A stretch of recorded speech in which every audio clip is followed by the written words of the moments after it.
Si Ann Curtis ay taos-pusong nagpasalamat sa It's Showtime sa loob ng 10 mahahalagang taon ng kanyang karera. Ibinahagi niya ang kanyang saya at pasasalamat sa lahat ng mga naging bahagi ng programa, mula sa kanyang mga co-hosts hanggang sa mga staff. Ani niya, napakaraming alaala ang kanyang babaunan mula sa kanilang samahan. Ayon kay Ann, malaking bahagi ng kanyang buhay ang It's Showtime na naging tahanan niya sa loob ng 1 dekada.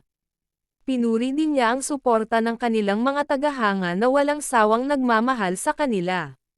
Sinabi niya na hindi niya makakalimutan ang saya at tawanan na kanilang pinagsaluhan sa programa.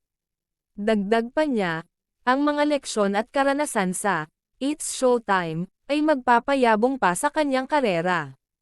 Buong puso siyang nagpapasalamat sa oportunidad na maging bahagi ng pamilyang ito.